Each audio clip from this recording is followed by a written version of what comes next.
ಬೆಳಗಾವಿ ಜಿಲ್ಲೆಯ ರಾಯಬಾಗ್ ತಾಲೂಕಿನ ಸವಸುದ್ದಿ ಗ್ರಾಮದಲ್ಲಿ ಸುಮಾರು 29 ವರ್ಷಗಳ ಕಾಲ ಶಿಕ್ಷಕರಾಗಿ ಸೇವೆ ಸಲ್ಲಿಸಿ ನಿವೃತ್ತಿ ಹೊಂದಿದ್ದಂತಹ ಲಕ್ಕಪ್ಪ ಪದ್ದಿಗುರುಗಳಿಗೆ ಹಳೆಯ ವಿದ್ಯಾರ್ಥಿಗಳು ಹಾಗೂ ಗ್ರಾಮಸ್ಥರ ಬಳಗದಿಂದ ಸನ್ಮಾನವನ್ನು ಮಾಡಲಾಗಿದೆ. ಹಳೆ ಗುರುಗಳಿಗಾಗಿ ವಿಶೇಷವಾಗಿ ಕಾರ್ಯಕ್ರಮವನ್ನು ಆಯೋಜನೆ ಮಾಡಿ ಅನೇಕ ವಿದ್ಯಾರ್ಥಿಗಳು ಮತ್ತು ಅಲ್ಲಿರತಕ್ಕಂತಹ ಸಹ ಶಿಕ್ಷಕರು ಕೂಡ ಭಾಗಿಯಾಗಿ ಅವರಿಗೆ ಸನ್ಮಾನವನ್ನು ಮಾಡಿದ್ದಾರೆ. ಗ್ರಾಮದೇವತೆ ಶ್ರೀ ಲಕ್ಷ್ಮೀದೇವಿ ದೇವಸ್ಥಾನದಿಂದ ಲಕ್ಕಪ್ಪ ಪದ್ದಿಗುರುಗಳನ್ನು ಕುದುರೆಯ ಸಾರೋಟಿನಲ್ಲಿ ಸಕಲ ವಾದ್ಯ ಮೇಳದೊಂದಿಗೆ ಗ್ರಾಮದ ಪ್ರಮುಖ ಬೀದಿಗಳಲ್ಲಿ ಭವ್ಯ ಮೆರವಣಿಗೆ ಮೂಲಕ ಗ್ರಾಮದ ಕೇಂದ್ರ ಶಾಲೆಗೆ ಕರೆತರಲಾಯಿತು. ವೇದಿಕೆ ಕಾರ್ಯಕ್ರಮವನ್ನು ಶ್ರೀ ಸಿದ್ದೇಶ್ವರ ಸ್ವಾಮಿಗಳು, ಇಟ್ನಾಳ ಕ್ಷೇತ್ರ ಶಿಕ್ಷಣಾಧಿಕಾರಿಗಳು, ಬಸವರಾಜಪ್ಪ ಆರ್ ಕ್ಷೇತ್ರ ಸಮನ್ವಯ ಅಧಿಕಾರಿಗಳು, ಬಸವರಾಜ್ ಕಾಂಬಳೆ, ಬರ್ಮು ಮಾಳಿ, ಪಿಡಿಒ ಮುತ್ತಪ್ಪ ಶಿವಾಪುರ ಜ್ಯೋತಿ ಬೆಳಗಿಸುವ ಮೂಲಕ ಕಾರ್ಯಕ್ರಮಕ್ಕೆ ಚಾಲನೆ ನೀಡಿದರು.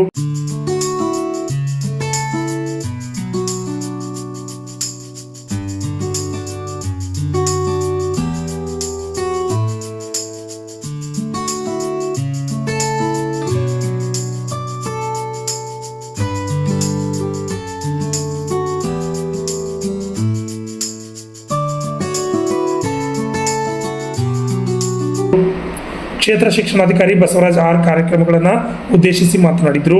ಮತ್ತು ಅಂತಕ್ಕಂಥದ್ದನ್ನು ನಾವೆಲ್ಲರೂ ಕೂಡ ನೋಡಬೇಕಾಗಿದೆ ಮತ್ತು ಅವ್ರನ್ನೆಲ್ಲರನ್ನೂ ಕೂಡ ಗೌರವಿಸಬೇಕಾಗಿದೆ ನಾವೆಲ್ಲರೂ ಕೂಡ. ಯಾಕಂದರೆ ಯಾರಿಗೆ ಇಲ್ಲಂಥ ವಿಶೇಷವಾದಂಥ ಸ್ಥಾನ ಗುರುಗಳಿಗಿದೆ. ಗುರುವನ್ನು ಎಲ್ಲರಿಗೂ ಹೋಲಿಸಿ ನೋಡ್ತೀರಿ. ಪ್ರತಿಯೊಬ್ಬರು ಯಾರಾದರೂ ಗುರುವಿನ ಮಿಗಿಲಾದದ್ದು ಯಾವುದೂ ಇಲ್ಲ ಅಂತೇಳಿ ಸೌರಮಂಡಲದಲ್ಲಿ ದೊಡ್ಡ ಗ್ರಹಕ್ಕೆ ಹೆಸರಿಟ್ಟಿರ್ತಕ್ಕಂಥ ಗುರು ಗ್ರಹ ಅಂತ ಇಟ್ಟಿದ್ದಾರೆ. ಗುರುಗಿನ ಮಿಗಿಲಾದದ್ದು ಯಾವುದೂ ಇಲ್ಲ ಅಂತಕ್ಕಂಥ ಅದನ್ನು ಯಾರು ತಿಳಿದು ಬದುಕ್ತಾರೆ ಅವರಿಗೆ ಯಾವತ್ತೂ ಕೂಡ ಅವ್ರ ಅಜರಾಮರವಾಗಿರ್ತದೆ, ಅವ್ರ ಕುಟುಂಬ ಒಳ್ಳೆಯದಾಗಿರ್ತದೆ, ಅವ್ರಿಗೆ ಎಲ್ಲ ರೀತಿಯ ಸಕಲ ಒಳಿತು ದೇವರಿಂದ ಅವ್ರಿಗೆ ಆಗ್ತದೆ ಅಂತಕ್ಕಂಥ ಭಾವನೆ ನನ್ನಲ್ಲಿದೆ. ಎಲ್ಲ ಕಾರ್ಯಕ್ರಮಗಳನ್ನು ನೋಡ್ತಾ ಇದ್ದರೆ ಖಂಡಿತವಾಗಿಯೂ ದೊಡ್ಡ ದೊಡ್ಡ ಮದುವೆಗಳನ್ನು ಮಾಡಬೇಕಾದ್ರೆ ಏನು ಮಾಡ್ತಾರಲ್ಲ ಆ ರೀತಿ ಮಾಡ್ತಾರೆ. ಸಾಂಗೋಟಿಯಲ್ಲಿ ಅವ್ರನ್ನ ತರೋದು ನೋಡಿದ್ರೆ ನಮ್ಮ ಅಧ್ಯಕ್ಷರು ಹೇಳ್ತಾ ಇದ್ರು, ನಾವು ಅಂದಿವೆ ಒಂದು ಕೆಲಸ ಇತ್ತು ಅದನ್ನು ಮುಗಿಸ್ಕೊಂಡು ಬರೋಣ ಅಂದ್ವಿ. ಇಲ್ಲ ಸರ್, ಮೆರವಣಿಗೆ ಬರ್ತಾ ಇದೆ ಅಂದರು. ಹೌದಾ ಸರ್, ಹೋಗೋಣ ನಡ್ರಿ ಅಂತಂದರೆ ಇದರಲ್ಲಿ ಮೆರವಣಿಗೆ ಸಾಂಗ್ ಏನಂತೀರ, ಸಾಂಗೋಟಿ ಅಲ್ಲ ಆ ಸಾಂಗ್, ಅದರಲ್ಲಿ ಏನು ಮೆರವಣಿಗೆ ಅಂದರೆ ಆ ಮದುವೆಗಳಲ್ಲಿ ಮಾಡ್ತಕ್ಕಂಥದ್ದು. ಆದರೆ ಅದಕ್ಕೆ ಇನ್ನೇನು ಬೇಕಾಗಿತ್ತು ಹೇಳಿ, ಒಬ್ಬ ಶಿಕ್ಷಕನಿಗೆ ಅದಕ್ಕಿಂತ ಹೆಚ್ಚಿನ ಒಂದು ಅಭಿಮಾನ ಇನ್ನೇನೋ ಬೇಕಾಗಿಲ್ಲ ಏನಲ್ಲ. ಆ ರೀತಿ ಎಲ್ಲರ ಒಂದು ಮೆಚ್ಚುಗೆ ಅವ್ರ ಪಾತ್ರರಾಗಿದ್ದಾರೆ. ಅಂದರೆ ಅವ್ರು 29 ವರ್ಷ ಈ ಪ್ರಾಥಮಿಕ ಶಾಲೆ ಶಿಕ್ಷಕರಾಗಿ ಅದೇ ಒಂದು ಗ್ರಾಮದಲ್ಲಿ ಸೇವೆ ಸಲ್ಲಿಸೋದು ಕಷ್ಟ. ನಮ್ಮೆಲ್ಲ ಅರಿಗೆ ಸರ್ ಹೇಳಿದರು, ಎಲ್ಲರ ಅವರ ಹಿತೈಷಿಗಳೆಲ್ಲ ಹೇಳಿದರು. ಈಗಂತೂ ನಿಜವಾಗ್ಲೂ ಭಾಳ ಕಷ್ಟ. ಅಂದರೆ ಈ ಭಾಗದ ಗ್ರಾಮದ ಜನಗಳು ಕೂಡ ಭಾಳ ಒಳ್ಳೆಯವರಿದ್ದಾರೆ. ಅವರು ಕೂಡ ಅವರ ಒಡನಾಡಿಗಳಾಗಿ ಯಾವುದೇ ಸಮಸ್ಯೆಗಳು ಆಗದ ರೀತಿಯಲ್ಲಿ ಶಾಲೆಯನ್ನು ಮುನ್ನಡೆಸ್ಕೊಂಡು ಬಂದಿದ್ದಾರೆ. ಯಾಕಂದರೆ 29 ವರ್ಷ ಸುದೀರ್ಘವಾಗಿ ಒಂದೇ ಸ್ಥಳದಲ್ಲಿ ಸೇವೆ ಸಲ್ಲಿಸೋದು ಭಾಳ ಕಷ್ಟಕರವಾಗಿರ್ತಕ್ಕಂಥ ವಿಚಾರ. ನಾನು ಒಮ್ಮೆ ಶಾಲೆಗೆ ಭೇಟಿ ಕೊಟ್ಟೆ ಆಕಸ್ಮಿಕವಾಗಿ. ಅವರು ಯಾರು ಅಂತಲೂ ನನಗೆ ಗೊತ್ತಿಲ್ಲೇನಲ್ಲ. ನಾವು ನಮ್ಮ CRP ಅವ್ರ ಜೊತೆಗೆ ಬಂದ್ವಿ.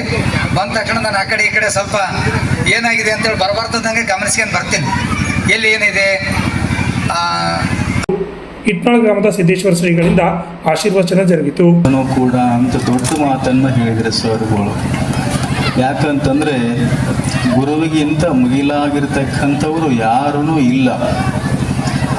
ಇವತ್ತು ಎಷ್ಟು ಆನಂದ ಅನ್ನಿಸ್ತದೆ ಅಂತಂದರೆ, ದೇವಿ ಗುಡಿಯಿಂದ ಡೊಳ್ಳಿನ ವಾದ್ಯಗಳೊಂದಿಗೆ ರಥದಲ್ಲಿ ಮೆರವಣಿಗೆ ಮಾಡಿಕೊಂಡು ಬಂದಿರತಕ್ಕಂಥ ಒಬ್ಬ ಗುರುಗಳನ್ನು ನೋಡಿದ ನಾ ಮೊದಲನೇ ಸಲ ಅಂತ ಅನ್ನಿಸ್ತದೆ ನನಗೆ.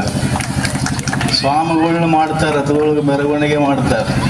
ಈ ಸಮಯದಲ್ಲಿ ವಿಷ್ಣು ಆರ್ಗೆ, CR ಪೂಜಾರ್, ಪ್ರಕಾಶ್ ಪೂಜಾರಿ, BS ಮುತ್ತೂರ್, ಗ್ರಾಮ ಪಂಚಾಯತ್ ಉಪಾಧ್ಯಕ್ಷ ಮಹಾಂತೇಶ್ ಮಾಂಗ್, ಸದಸ್ಯರುಗಳಾದ ದುರೆಪ್ಪ ಸೇರಿದಂತೆ ಶಿಕ್ಷಕಿಯರು, ವಿದ್ಯಾರ್ಥಿಗಳು, ಗ್ರಾಮಸ್ಥರು ಉಪಸ್ಥಿತರಿದ್ದರು.